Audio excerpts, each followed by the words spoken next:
안녕하십니까, 윤석현 변호사입니다.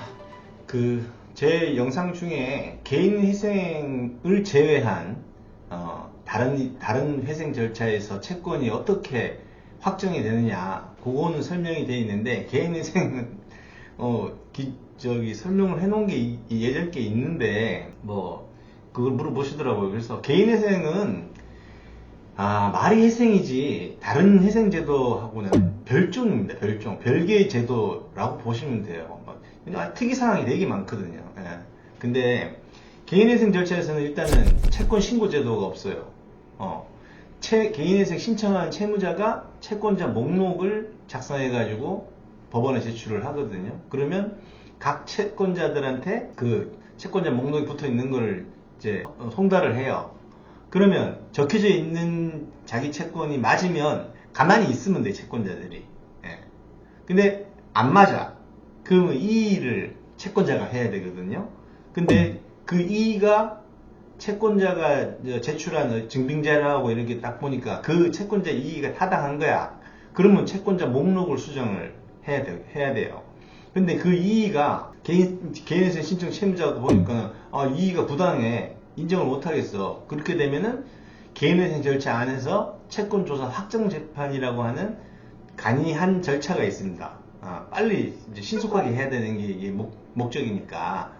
그러면 이제 조사 확정재판에서 나온 결과가 둘 다 승복을 하면, 채권자나 채무자가 승복을 하면 그거대로 이제 채권자 목록을 수정을 하면 되고, 만약에 이제 채권조사 확정재판까지 했는데 거기에 대해서 불만이 어느 쪽이 있다 그러면은 이의의 소를 해야 됩니다. 이의의 소. 예, 즉시항고를 하는 것이 아니고 소를 제기해야 돼요. 그럼 그 소송을 통해서 이제 그 결론 나면 또 채권자 목록을 수정을 하는 겁니다. 그러니까 어떻게 되냐? 방금 첫 번째로, 자, 채권자 목록을 이제 개인회생 신청 채무자가 적어내죠. 그러면 이의가 없으면은 확정되는 거 하나.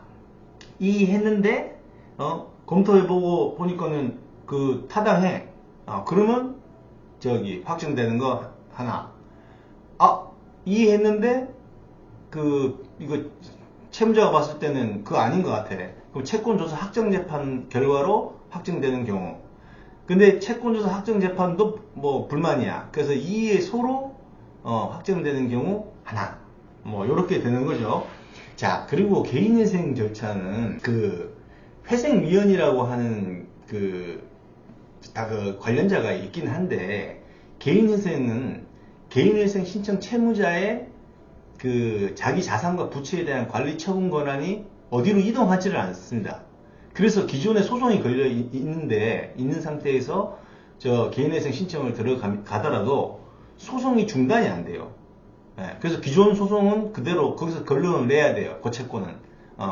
이게 특이하죠. 다른 것들은 다 소송을 중단하고 수기하거나 이렇게 하는 건데, 개인회생 채권은 기존 소송이 있었고 그게 안 끝났는데 개인회생 신청하면 그 소송에서 결론 내려가지고 채권자 목록에 기재를 해야 됩니다. 그래서 채권자 목록 수정이 필요한 거죠. 그렇게 해서 확정이 되면은 이게 5가지 경우의 수죠. 그러니까 5가지 방법으로 개인회생 채권이 이제 채권자 목록이 수정이 되면은 법원 사무관 등 실무관 등이 개인회생 채권자 표라고 해서 이제 채권자 1 누구 액수 얼마 대여금 이런 거 이제 적어냅니다. 그거가 이제 개인회생 채권자 표가 이제 나오면은 이제 더 이상 그 채권이 있니 없니, 액수가 기냐 아니냐 이런 거는 다툴 수가 없는 효과가 발생을 하게 됩니다. 그래서 개인회생의 경우에는 채권 신고 제도가 없기 때문에 개인회생 신청 채무자로서는 채권자를 누락시키지 않고, 그리고 그 액수를 잘 계산해서 채권자 목록을 신청할 때 잘 내는 것이 중요합니다. 고의로 빠뜨리거나 그러면 면책 효력이 안 미치게 되거든요. 그러니까 그런 경우는 또 면책 불허가 사유가 될 수도 있어요. 그래서 개인회생 채권은 이 5가지 방법으로 다시 정리하면은, 채권자 이의 안 하면 돼. 이의했는데 이의가 타당해. 그러면 이제 확정되고, 이의했는데 부당해.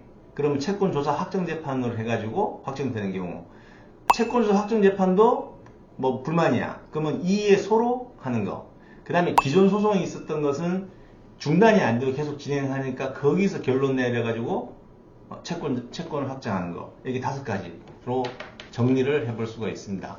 그래서 개인회생 개인회생 절차를 제외하고 다른 회생 절차에서의 채권 확정 방법을 제가 유튜브를 찍었었는데 개인회생은 왜 없냐고 그래가지고 이제 다시 설명을 드리는데 이렇게 해서 이제 진행이 되는 겁니다. 그래서 5가지 경우의 권법으로 확정되는구나 라고 이해하시면 되겠습니다. 시청해주셔서 감사합니다.